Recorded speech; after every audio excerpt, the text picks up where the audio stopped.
Muy buenos días. El día de hoy vamos a repasar lo que es el capítulo 5, membrana plasmática. Como les comentaba, es un tema muy preguntado en el curso básico, ¿no? Muy preguntado en el curso básico. Introducción. La membrana plasmática, o también llamada membrana celular, le permite a las células separar lo que es el medio extracelular del medio intracelular, ¿no? La membrana plasmática es una membrana selectiva en la cual permite separar los componentes extracelulares de los componentes intracelulares. También esta membrana plasmática le va a permitir lo que es controlar la entrada, gracias a sus proteínas, como también la salida de algunas sustancias. Entonces, la membrana plasmática es muy importante para la célula, ya que la célula solo permite el ingreso de sustancias que la célula requiere. Y de la misma manera, la célula puede exportar algunas proteínas o algunas macromoléculas que son sintetizadas en su interior hacia afuera. Mayormente en la antigüedad, gracias al microscopio electrónico, se pudo descubrir que sí o sí tenemos una membrana en las células, ¿no? Entonces, la membrana plasmática es vista siempre por el microscopio electrónico, ya que también tiene un espesor en nanómetros. Va a tener de 7 a 10 nanómetros de espesor. Entonces, al hablar de nanómetros, se quiere decir de que esta membrana plasmática es vista por el microscopio electrónico. En la antigüedad se usaba técnicas indirectas para conocer lo que era la presencia de la membrana plasmática, ¿no? Se usaban técnicas indirectas, las cuales permitían conocer lo que es la membrana plasmática, ya que en la antigüedad no existía lo que es el microscopio. Entonces van a tener cuidado, preguntas en el examen, en esta situación de aquí, sobre las técnicas indirectas, ¿no? ¿Qué técnicas se usaban para poder saber si hay o no, o si no había o había una membrana plasmática en la antigüedad? Eran técnicas indirectas, ya que no existía el microscopio que tiene. Para estudiar la membrana plasmática, la mejor célula que permitía estudiar las características de la membrana plasmática es el eritrocito.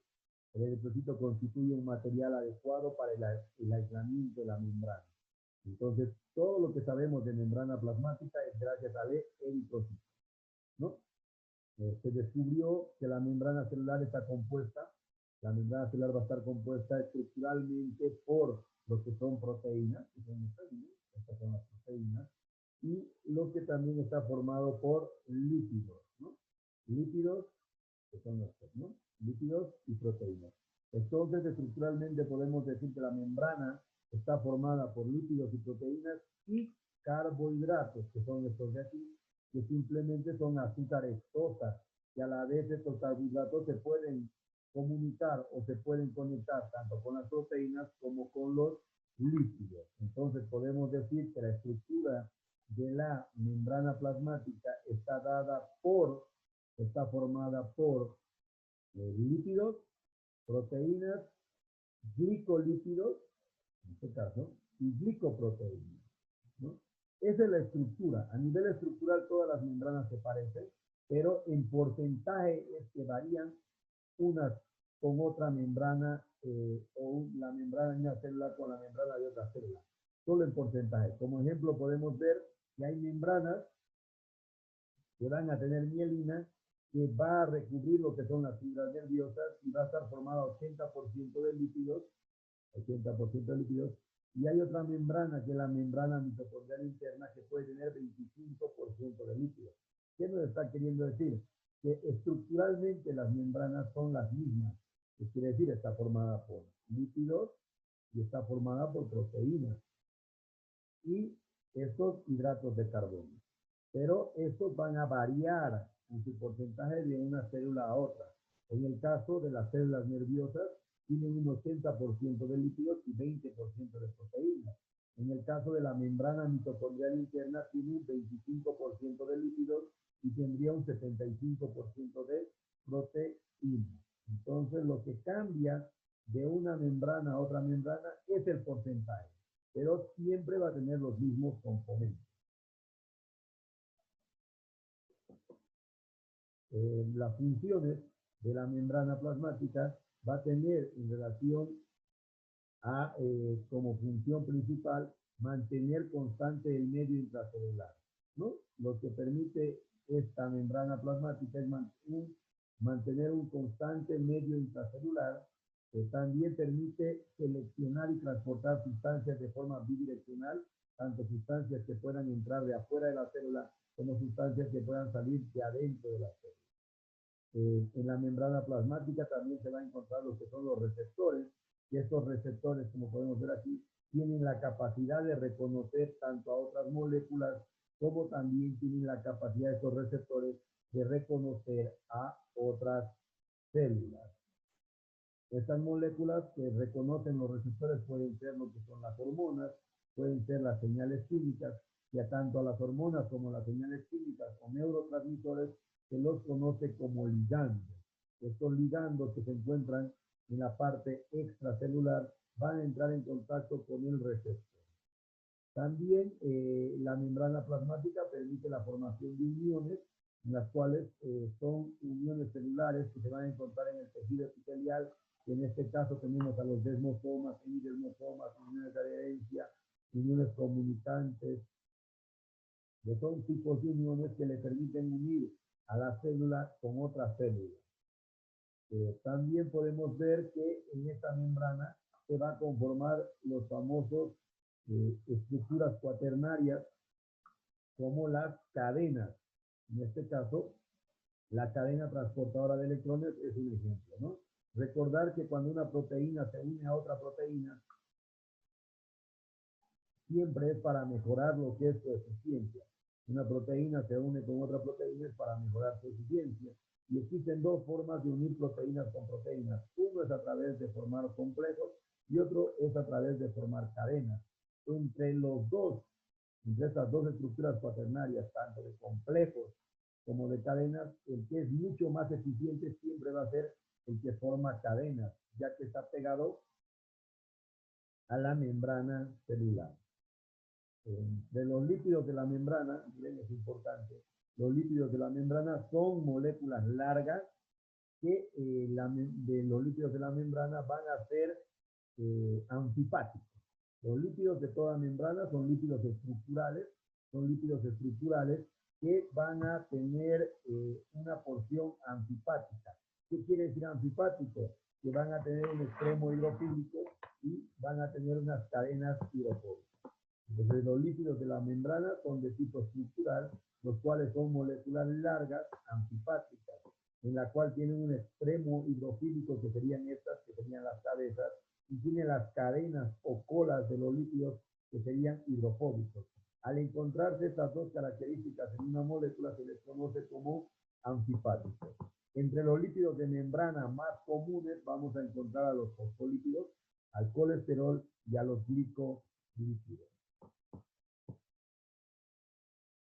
Aquí tenemos un cuadro o un esquema de los lípidos de membrana. Los lípidos más importantes de membrana son tres: los fosfolípidos, los esteroles y los glicolípidos. Los fosfolípidos, que tienen un grupo fosfato, se pueden clasificar en fosfoglicéridos y esfingolípidos. Los fosfoglicéridos tienen a la fosfatidilcolina, a la fosfatidiletanolamina, la fosfatidilserina, la fosfatidiltreonina y el fosfato de inositol, ¿no?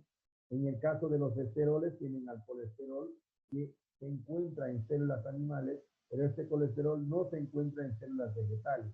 En células vegetales se encuentra el fitoesterol, ¿no? El fitoesterol, y en los hongos se encuentra el ergosterol. Entonces, en las células vegetales no hay mucho colesterol, entonces va a haber en sí fitoesteroles. En cambio, en las células animales sí tenemos colesterol.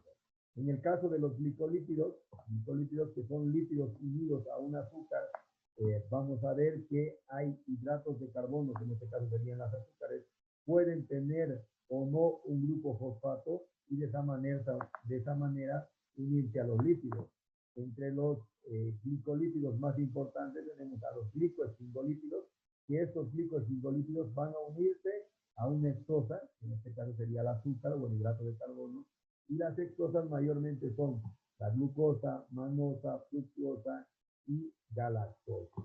Todos estos son monosacáridos, ¿no? Monosacáridos que permiten unirse con un lípido para formar un glico extinto líquido.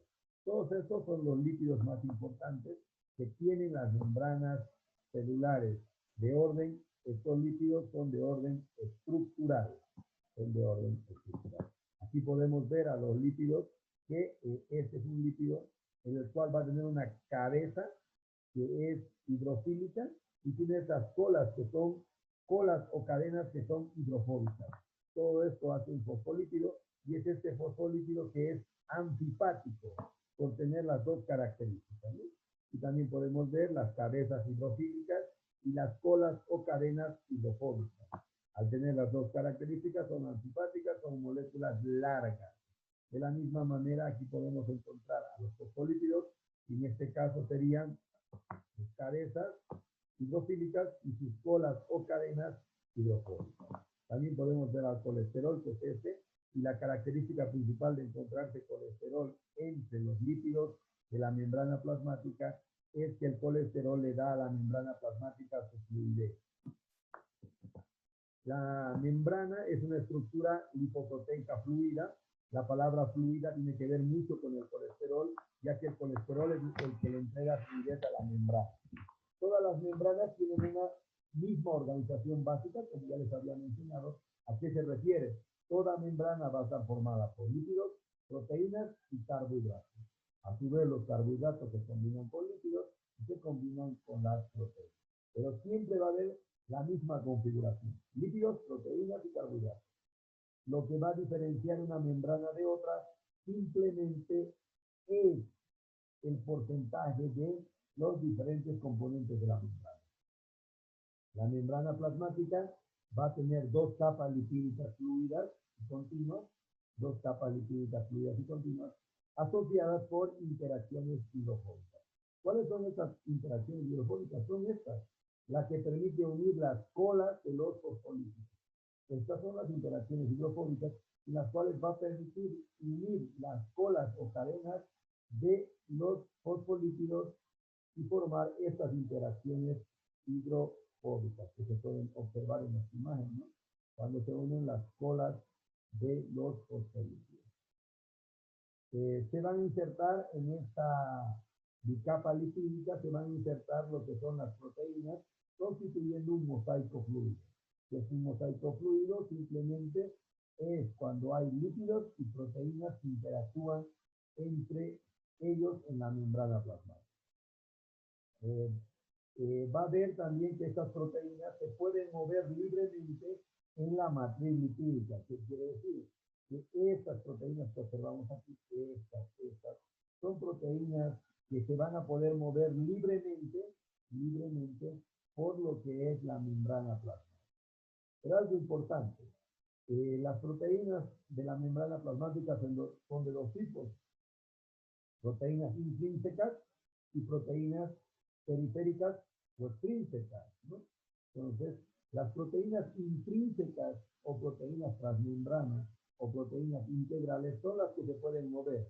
En cambio, las proteínas periféricas que están pegadas al citoesqueleto no pueden moverse. Entonces, no todas las proteínas que están en la membrana plasmática tienen un movimiento libre en la matriz lipídica fluida. Podemos ver, y aquí habíamos mencionado, lo siguiente, sobre las famosas colas o cadenas. En este caso tenemos las cadenas apolares, que quiere decir cadenas o colas apolares de los fosfolípidos, que son hidrofóbicos, que van a ir siempre al interior de la membrana, y las cabezas polares hidrofílicas van a ir hacia el exterior. ¿A qué se está refiriendo con el interior y el exterior? No se está refiriendo al interior o al exterior de la célula. ¿Qué nos está diciendo? Que una membrana plasmática está formada por una bicapa lipídica, que es la cabeza, que son estas estructuras rojas con amarillo que podemos ver. Es una bicapa lipídica, bicapa, de dos capas. En este caso nos está diciendo que las colas o cadenas hidrofóbicas apolares siempre van a ir al interior de la bicapa lipídica. Fíjense, tanto de la capa interna como de la capa externa, las colas van siempre al interior de la bicapa lipídica. Las polas son las cadenas apolares sin carga que van a formar las interacciones hidrofóbicas en el interior de la membrana. En cambio, las cabezas de los fosfolípidos, que son estas, tanto en la capa externa como en la capa interna, las cabezas siempre van a ir en contacto con el líquido, ya sea líquido extracelular o ya sea líquido intracelular, ¿no? Entonces, ojo con eso. Continuando, varios experimentos han demostrado que las proteínas se mueven en un plano de la membrana a menos que estén fijadas al citosqueleto. Es como ya les comentaba, existen dos tipos de proteínas en la membrana plasmática, la proteína que es integral y la proteína que es periférica. Mayormente las proteínas periféricas que se encuentran en la membrana van a estar pegadas al citoesqueleto, por ende son inmóviles. En cambio, estas proteínas integrales pueden moverse.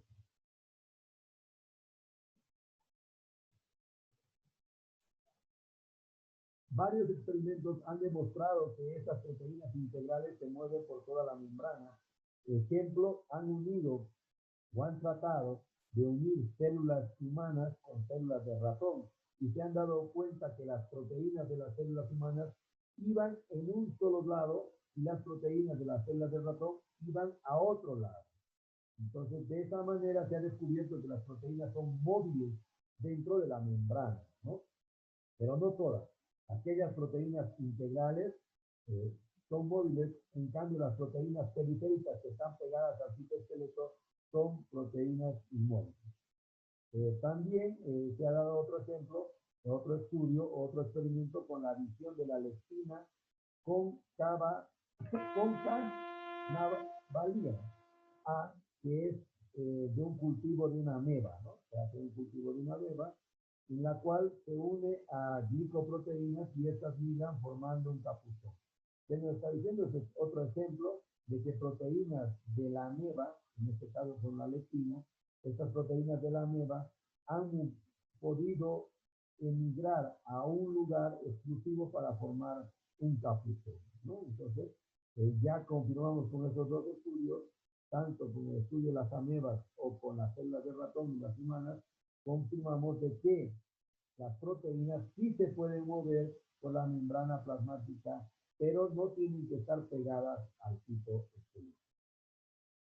Ahora hablando de las proteínas de la membrana plasmática. Las proteínas de la membrana plasmática le dan la actividad a la membrana plasmática. ¿Qué quiere decir? La función de la membrana plasmática va a depender de las proteínas, ¿no? De las proteínas. Cada tipo de membrana plasmática tiene sus propias proteínas, ¿no? Cada tipo de membrana tiene sus propias proteínas. Estas proteínas son responsables de la función de la membrana. ¿Cuántos tipos de proteínas tenemos? Tenemos dos tipos de proteínas o dos grupos grandes. Las proteínas integrales, que son estas, intrínsecas, que atraviesan la membrana plasmática, y las proteínas periféricas o extrínsecas. Las proteínas periféricas o extrínsecas pueden estar tanto en el exterior como en el interior de la célula, ¿no? Proteínas extrínsecas periféricas externas y proteínas intrínsecas periféricas internas, ¿no?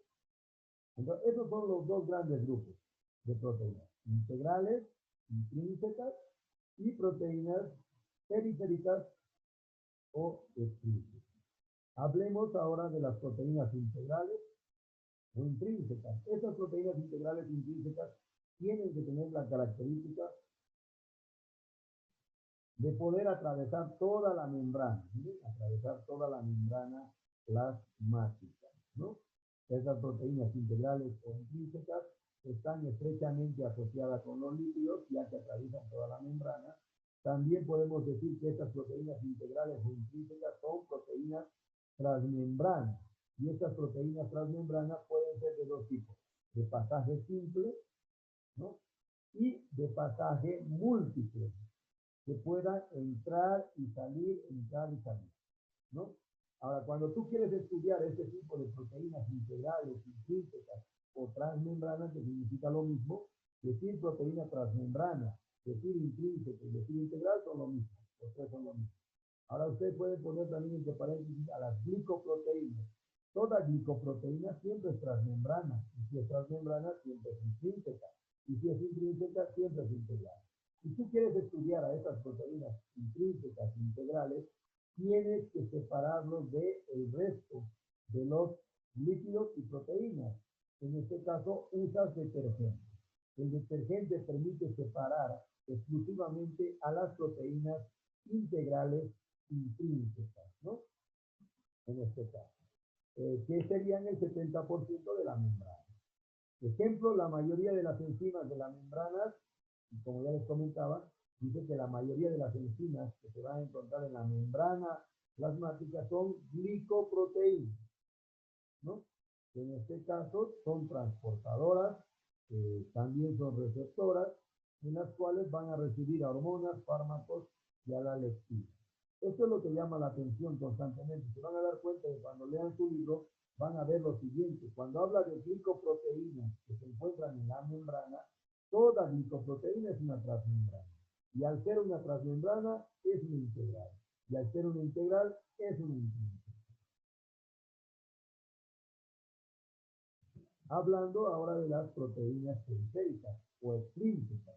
Las proteínas periféricas o extrínsecas se pueden encontrar tanto en la parte exterior, ¿no?, como vemos en la imagen, como en la parte interior, ¿no?, en la parte interior de la célula y en la parte exterior de la célula. Estas proteínas extrínsecas, ¿no?, se encuentran libres de lípidos, no están mucho en contacto con los lípidos porque no atraviesan la membrana y se pueden aislar. Ahora, si tú quieres estudiar a estas proteínas periféricas o extrínsecas, si tú quieres estudiarlas, tienes que usar solución salina. Y ahí viene la primera diferencia con lo que es las proteínas integrales. Las proteínas integrales, para estudiarlas o purificarlas, se necesita detergente. En cambio, para separar estas proteínas extrínsecas o periféricas, ya sea en el interior o en el exterior de la célula, se usa soluciones salinas. Mayormente estas proteínas periféricas se encuentran unidas, ya hemos visto, en la cara externa, que sería esta, y en la cara interna, ¿no? Se une a moléculas glicosiladas de fosfatidil-inositol. Recordarles que el fosfatidil-inositol, es un lípido que tiene azúcar. Eso quiere decir glicosilada. Glicosiladas quiere decir que tiene que tener ese fosfatidil azúcar y se va a unir a estas proteínas periféricas. Entonces podemos decir que estas proteínas periféricas se unen a fosfolípidos que tengan azúcar, ¿no? Y de esta manera permitir también poder unirse al citoesqueleto. De las proteínas periféricas que se encuentran en el interior de la célula se unen a fosfatidil-inositol, que es un lípido, que este fosfatidil-inositol tiene que tener un grupo de azúcar, una pegado, y por ende se va a unir a las proteínas periféricas. Estas proteínas periféricas en el interior se unen también al citoesqueleto, y estas proteínas periféricas son aquellas que son inmóviles y no pueden moverse. Como ejemplo da a la espectrina. La proteína espectrina es muy importante, ya que gracias a la espectrina es la que el eritrocito tiene esta estructura de células bicóncavas, ¿no? La espectrina es la proteína que le va a dar la forma bicóncava a un eritrocito o a un glóbulo rojo. Continuando con las proteínas de la membrana de los eritrocitos, ¿por qué es que estudia los eritrocitos? Ya recordarles que los eritrocitos son las células que han sido escogidas para estudiar la membrana plasmática. Entonces, las proteínas de la membrana de los eritrocitos se aplican a todas las otras membranas de las otras células. ¿Cómo se estudia estas proteínas de la membrana de los eritrocitos? Se estudia mediante la electroforesis en gel, que va a permitir el estudio de tres proteínas importantes. Uno, tenemos a la espectrina, que es una proteína extrínseca. Ya no sé qué es extrínseca. Entonces, la espectrina es una proteína extrínseca, fibrosa, alargada, que se va a encontrar en la superficie interna. Esta es la proteína espectrina, ¿no? La proteína espectrina. Si se van a dar cuenta, la espectrina se va a unir al citoesqueleto. Es una proteína extrínseca que se encuentra en el interior. Esta espectrina está formada por dos polipéptidos que tienen un peso de 220 a 240 kilodalton, y esta espectrina es la que es responsable de darle la forma al eritrocito de disco bicóncavo.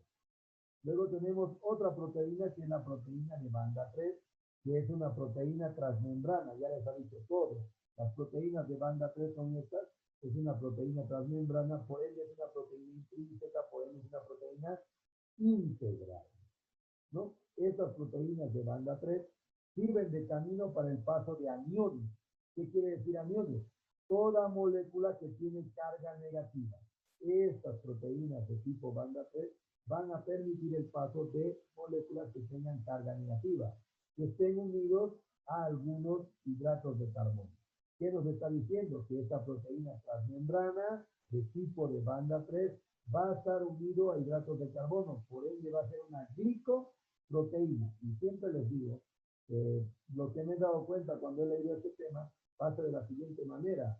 Cuando se habla de glicoproteínas que están pegadas a la membrana, tienen que suponer que es una transmembrana, que es una integral y que es una intrínseca. Esos cuatro nombres se aplican a lo mismo. Decir glicoproteína es lo mismo que decir transmembrana, es lo mismo que decir integral y es lo mismo que decir intrínseca. Esta proteína de tipo banda 3 va a permitir el paso de puro aniones, ¿qué quiere decir? Puras moléculas que tengan carga negativa. Se va a encontrar en lo que son los capilares pulmonares, es el canal por el cual va a atravesar lo que es el ácido carbónico que tiene signo negativo, el dióxido de carbono es signo negativo. Entonces, el ácido carbónico va a pasar por esta banda 3 porque tiene signo negativo, y también permite la entrada del cloro. Recordar que el cloro se encuentra en la parte extracelular y el cloro también es negativo, ¿no? De esta manera, hay este intercambio de ácido carbónico y la entrada del cloro durante la liberación del dióxido de carbono en el eritrocito. Esta banda 3 permite el transporte de moléculas que estén cargadas negativamente y el dióxido de carbono es cargado negativamente, ¿no? Entonces, si se fijan, permite el paso de moléculas que están con carga negativa. Por último, tenemos lo que es la tercera proteína, que es la glicoformina. La glicoformina es una glicoproteína, con eso ya les han dicho todo. La glicoformina, por aquí, es una glicoproteína transmembrana integral intrínseca, ¿no? De un solo paso, miren, de un solo ingreso. Banda 3 es de ingreso múltiple. La glicoformina es de un solo paso. Está formada por 16 cadenas glucídicas que tienen un equivalente a 100 mol de hidratos de carbono, ¿no? A 100 mol de hidratos de carbono.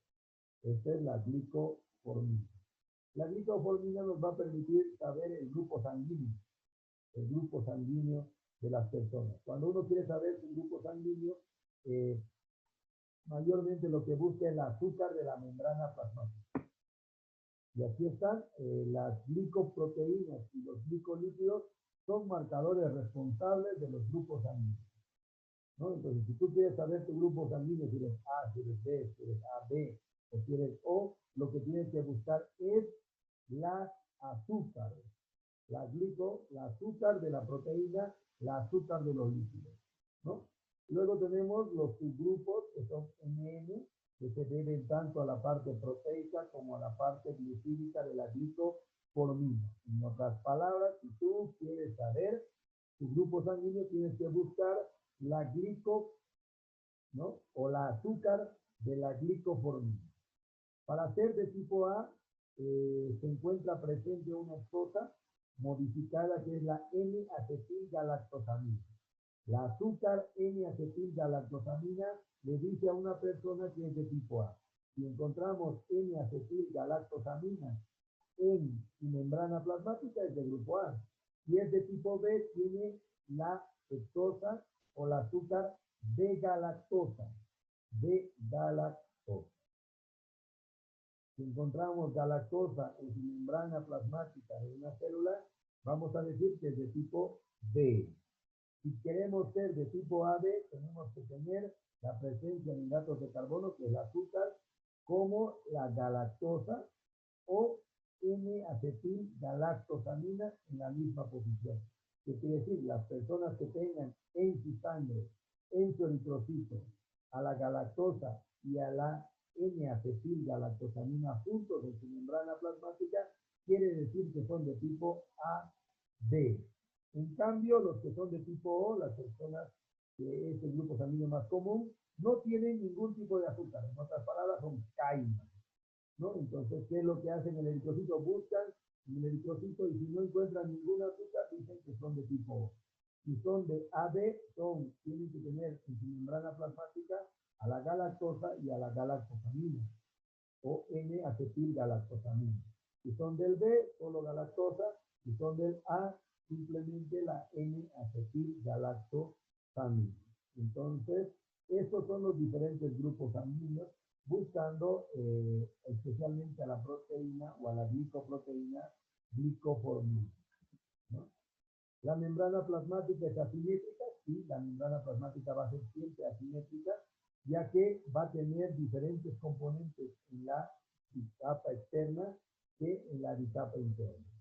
Entre los dos lados hay una asimetría, en la parte externa como en la parte interna hay una asimetría, y la diferencia puede ser química o eléctrica. Si es química o eléctrica, se refiere a las cargas. La capa externa siempre tiene carga positiva y la capa interna siempre tiene carga negativa. La capa externa tiene carga positiva por el hecho que tiene más fosfatidilcolina. En cambio, la capa interna es negativa porque tiene fosfatidilserina y fosfatidiletolamina. Entonces podemos decir que las cargas, la disposición de cargas va a depender de los lípidos, ¿no? Estos lípidos, en la cara externa se encuentra la fosfatidilcolina, es un lípido. Fosfatidilcolina le da el signo positivo a la capa externa de la membrana plasmática. En cambio, la fosfatidilserina y etanolamina se encuentran en la capa interna y le van a dar a la membrana el signo negativo. Y ahí hay una asimetría de cargas, ¿no? Entonces van a tener cuidado. En los eritrocitos, en la parte externa, es rica en fosfatidilcolina. Por ende, la colina le da el signo positivo. En cambio, en la parte externa, mejor dicho, en la parte interna va a haber gran cantidad de fosfatidilserina y fosfatidiletolamina. La serina le da el signo negativo a la membrana. También podemos ver que en la cara citoplasmática, las proteínas periféricas se unen al citoesqueleto. Eso ya también lo habíamos visto, es otra diferencia, ¿no? Tenemos dos tipos de proteínas integrales y proteínas periféricas. Las proteínas periféricas a su vez se dividen en dos: proteínas periféricas del interior de la célula y proteínas periféricas del exterior de la célula. ¿Qué nos está queriendo decir? Que las proteínas periféricas del exterior de la célula nunca se unirán con el citoesqueleto. En cambio, las proteínas periféricas que se encuentran en el interior de la célula sí se unen al citoesqueleto, ¿no? Esa es otra diferencia de asimetría. Luego tenemos la última, que en la cara externa de la bicapa lipídica, en la cara externa, se van a encontrar los lípidos con azúcar y las proteínas con azúcar. En otras palabras, todas las azúcares, todos los hidratos de carbono son exclusivos de la capa externa. No vamos a encontrar azúcar en la capa interna. Esa es otra diferencia. Entonces son tres diferencias que van a marcar la asimetría de la membrana. La primera ya sabemos de la carga, positivo en la cara externa y negativo en la cara interna. La segunda es gracias a las proteínas periféricas. Las proteínas periféricas de la capa externa nunca se unen al citoesqueleto, en cambio las proteínas periféricas de la capa interna sí se unen al citoesqueleto. Y la tercera es que todos los hidratos de carbono, ya sean, en este caso, glicoproteínas, glicolípidos y hexosas, se van a encontrar todas las azúcares en la capa externa y no va a haber azúcar en la capa interna. Esa es la asimetría de la membrana plasmática. En relación a la visualización de las proteínas integrales de las membranas, aparece una técnica para estudiar las proteínas integrales, que sería la técnica de la criofractura y el uso del microscopio electrónico. La criofractura simplemente te permite romper lo que es las interacciones hidrofóbicas, que quiere decir, permite separar las colas de los líquidos. Fíjense, miren, esas colitas deberían estar pegadas con estas colitas, pero gracias a la criofractura le permiten separar a las bicapas lipídicas. Y gracias a esta separación de las bicapas lipídicas, podemos estudiar las proteínas integrales. Una vez que con la criofractura separamos las dos capas o las bicapas lipídicas, vamos a obtener una cara exterior, que es la cara E, que sería esta, y luego tenemos una cara interior, que sería la cara P o protoplasmática. El nombre de la cara, en este caso E, se da porque va a estar la cara E pegado a la bicapa lipídica externa. En cambio, la cara P se encuentra pegado, la cara P